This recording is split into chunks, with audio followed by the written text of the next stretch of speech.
ഇരിക്കാൻ വേണ്ടിയിട്ടാണ്. ഇപ്പോൾ ഒരു വമ്പൻ അവസരം വന്നിരിക്കുകയാണ്. അതായത് വലിയ പോസ്റ്റൊന്നും അല്ലെങ്കിലും ഈ പോസ്റ്റ് പിന്നെ പ്രൊമോഷനൊക്കെ കിട്ടി വലിയൊരു ബിഗർ പോസ്റ്റായിട്ട് മാറുന്ന ഒരു തസ്തികയാണ്. 118/2025 വന്ന 118ാമത്തെ PSC നോട്ടിഫിക്കേഷൻ. അതായത് ഇലക്ട്രിസിറ്റി വിങ് ഓഫ് തൃശ്ശൂർ കോർപ്പറേഷനിൽ ഇലക്ട്രിസിറ്റി വർക്കറായിട്ടാണ് നിയമനം വന്നിരിക്കുന്നത്. അപ്പോൾ ഈ ഒരു തസ്തിക നമ്മുടെ തൃശ്ശൂർ ജില്ലയിലാണ് വിളിച്ചിരിക്കുന്നത്. ഏകദേശം 68ഓളം അതോ 58ഓളമോ 68ഓളമോ ഒഴിവാണ് ഇപ്പോൾ നിലവിൽ റിപ്പോർട്ടഡായിട്ടുള്ളത്. അതിൻ്റെ ഡീറ്റെയിൽസ് നമുക്ക് നോക്കാം.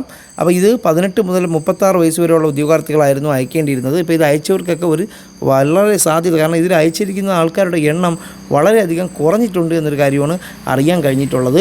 അപ്പോൾ ഈ ഒരു ഗ്രൂപ്പിൽ ഇതിന് വേണ്ടിയിട്ടൊരു ഗ്രൂപ്പ് ഞങ്ങൾ ഫോം ചെയ്തിട്ടുണ്ട്. ഈ ഒരു ഇലക്ട്രിസിറ്റി ഡിപ്പാർട്ട്മെൻറ്റിൻ്റെ ഒരു വർക്കർ എന്ന് പറയുന്ന പരീക്ഷയ്ക്ക് അയച്ചിട്ടുള്ളവരാണ് നിങ്ങളെങ്കിൽ, അല്ലെങ്കിൽ നിങ്ങളുടെ ഏതെങ്കിലും സുഹൃത്തുക്കൾ അയച്ചിട്ടുണ്ടെങ്കിൽ താഴെയുള്ള ലിങ്കിൽ കയറി ജോയിൻ ചെയ്യാൻ മറക്കരുത്. നിങ്ങളുടെ എക്സാമുമായിട്ട് ബന്ധപ്പെട്ടിട്ടുള്ള കാര്യങ്ങളായിരിക്കും ആ ഗ്രൂപ്പിൽ വരുന്നത്. വാട്സാപ്പ് ഗ്രൂപ്പായിരിക്കും, അഡ്മിനാണ് അത് നോക്കി നടത്തുന്നത്. ഓക്കെ, അപ്പോൾ ഇതിന് മറ്റൊരു പ്രത്യേകത എന്ന് വെച്ച് കഴിഞ്ഞാൽ ഇത് 7ാം ക്ലാസ് പാസ്സാവണം, അതുപോലെ 10ാം ക്ലാസ് പാസ്സാവാൻ പാടില്ല.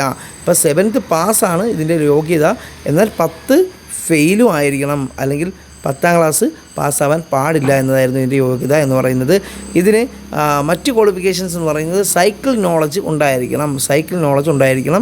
അതുപോലെ അതിന് പകരം നിങ്ങൾ ലൈസൻസ് മതിയാവും കേട്ടോ. നിങ്ങൾ ലൈസൻസ് ഉണ്ടെന്നുണ്ടെങ്കിൽ, അതായത് മോട്ടോർ സൈക്കിൾ ഓടിക്കാനുള്ള ലൈസൻസ് ഉണ്ടെന്നുണ്ടെങ്കിൽ അത് മതിയാവും, വേറൊന്നുമില്ല. അതുമാത്രമാണ് അതിന് നോക്കുന്നത്. സൈക്ലിംഗ് ടെസ്റ്റ് മേ ബി ചിലപ്പോൾ നടത്തിയേക്കാം.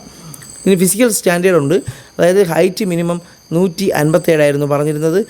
നല്ല കാഴ്ചശക്തി ഉണ്ടായിരിക്കണം, ഫിസിക്കൽ ഫിറ്റ്നസ് വേണം, പിന്നെ മെഡിക്കൽ സർട്ടിഫിക്കറ്റൊക്കെ ഇത് സമയത്ത് ഹാജരാക്കേണ്ടി വരും. അപ്പോൾ ഇതായിരുന്നു. അപ്പോൾ ആ മെഡിക്കൽ സർട്ടിഫിക്കറ്റിൻ്റെ ഫോർമാറ്റും കാര്യങ്ങളൊക്കെയാണ്. അപ്പോൾ ഇതിൻ്റെ സിലബസിലോട്ടും അതുപോലെ മറ്റ് ഇതിലെ സ്റ്റാറ്റസും നമുക്കൊന്ന് നോക്കാം. ഇതാണ് ആ ഒരു സ്റ്റാറ്റസ് ഓഫ് പോസ്റ്റ് വരുന്നത്. അപ്പോൾ ഇതിൽ തൃശ്ശൂർ ജില്ലയിൽ മാത്രമാണ് വിളിച്ചത്. ഓക്കെ, ഇപ്പോൾ ഇവിടെ ഒന്നും ഡീറ്റെയിൽസ് കാണിച്ചിട്ടില്ല, പക്ഷേ നിലവിൽ വേക്കൻസികൾ ഉണ്ട് എന്നൊരു കാര്യം മനസ്സിലാക്കിയിരിക്കുക. നമുക്കിതിൻ്റെ സിലബസ് ഒന്ന് പരിചയപ്പെടാം. ഈ ഒരു സിലബസ് LGSൻ്റെ സിലബസാണ്. അപ്പോൾ ഇത് പ്രകാരമുള്ള അതേ സിലബസ് ആയിരിക്കും വരാൻ സാധ്യത. 7ാം ക്ലാസ് യോഗ്യതകൾക്കൊക്കെ സാധാരണ വരാൻ സാധ്യതയുള്ള ഒരു 99% ഈ സിലബസ് തന്നെയായിരിക്കും. അല്ലെങ്കിൽ ഇതിലെന്തെങ്കിലും ചെറിയൊരു മാറ്റം വന്നാലായി വരാൻ സാധ്യതയില്ലെന്ന് ഞങ്ങൾ പ്രതീക്ഷിക്കുന്നു. അതായത് പൊതുവിജ്ഞാനത്തിൽ നിന്ന് 40 മാർക്ക്, പൊതുവിജ്ഞാനം വരുന്നത് ഇന്ത്യൻ ഹിസ്റ്ററിയായിട്ട് ബന്ധപ്പെട്ട 5 മാർക്ക്, അതിനുശേഷം ഇന്ത്യയിലെ പ്രധാനപ്പെട്ട വെല്ലുവിളികൾ, പിന്നെ പുരോഗതികൾ, യുദ്ധങ്ങൾ, പഞ്ചവത്സര പദ്ധതിയുമായിട്ട് ബന്ധപ്പെട്ട 5 മാർക്ക്. അപ്പോൾ ഏകദേശം ഇന്ത്യൻ ഹിസ്റ്ററിയിൽ ഒരു 10 മാർക്ക് ചോദ്യം വരുന്നുണ്ട്. പിന്നെ ഭരണഘടനയുടെ ബേസിക്കിൽ നിന്ന് ഒരു 5 ക്വസ്റ്റ്യൻസ്, അതുപോലെ ഇന്ത്യൻ ഹിസ്റ്ററിയിൽ നിന്ന് 5 മാർക്ക്. ഓക്കെ, അതുപോലെ കേരള ഭൂമിശാസ്ത്രത്തിൽ നിന്ന് 10 മാർക്ക് ചോദ്യം. അതുപോലെ സ്വാതന്ത്ര്യ സമരവുമായിട്ട് ബന്ധപ്പെട്ട് ഉള്ള നവോത്ഥാന നായകർ, ഇന്ത്യൻ നവോത്ഥാനവുമായിട്ട് ബന്ധപ്പെട്ടും സ്വാതന്ത്ര്യമായിട്ട് ബന്ധപ്പെട്ടും 5 മാർക്ക്. പിന്നെ ഈ ഒരു ഭാഗം എന്ന് പറഞ്ഞു കഴിഞ്ഞാൽ കലാ സാംസ്കാരികമൊക്കെ വരുന്നുണ്ടെങ്കിലും കറണ്ട് അഫെയറും കൂടെ ഉൾപ്പെടുത്തിയിട്ടുള്ളൊരു ഭാഗമായിരിക്കും വരുന്നത്. ഓക്കെ, അതിൽ കൂടാതെ തന്നെ കറണ്ട് അഫെയർ 20 മാർക്കിനുണ്ട്.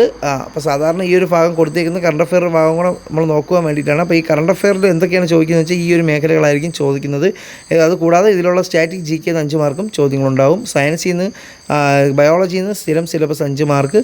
പിന്നെ ഭൗതികശാസ്ത്രം, അതായത് കെമിസ്ട്രിയിൽ നിന്ന് 5 മാർക്കുണ്ടാവും. പൊതുജനാരോഗ്യത്തിൽ നിന്ന് 10 മാർക്ക് ചോദ്യം ഉണ്ടാവും. കണക്ക് 10 മാർക്ക്.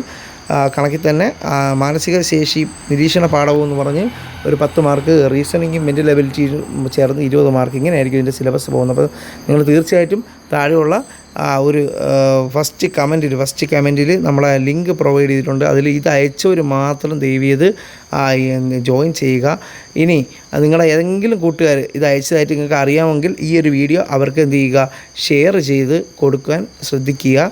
ഓക്കെ, അപ്പോൾ ഇതുമായിട്ട് ബന്ധപ്പെട്ട് നിങ്ങൾക്ക് വേണ്ടിയിട്ടുള്ള ബുക്സ്, ഒഫീഷ്യൽ അപ്ഡേറ്റുകൾ എല്ലാം ഇതിലൂടെ ലഭ്യമാവുന്നതായിരിക്കും. നോട്ടുകളും ക്ലാസ്സുകളും കൂടി ലഭ്യമാവുന്നതായിരിക്കും. ഓക്കെ, അപ്പോൾ നിങ്ങൾ തീർച്ചയായിട്ടും ഇതിൽ അയച്ചവരാണെങ്കിൽ ജോയിൻ ചെയ്യുക. അയക്കാത്തവരാണ് ഈ വീഡിയോ കാണുന്നതെങ്കിൽ നിങ്ങൾ തീർച്ചയായിട്ടും മറ്റുള്ളവർക്ക് വേണ്ടി നിങ്ങളിത് അയച്ചിട്ടുള്ളതായിട്ടുള്ള നിങ്ങളുടെ സുഹൃത്തുക്കൾ കൂടി ഈ ഒരു വീഡിയോ ഷെയർ കൊടുക്കാൻ മറക്കരുത്. ഇതിലുള്ള കമൻറ്റിലെ ലിങ്കിൽ കയറി അവരോട് ജോയിൻ ചെയ്യാനും പറയുക. ഓക്കെ, ഇതൊരു വലിയൊരു അവസരമായിരിക്കും.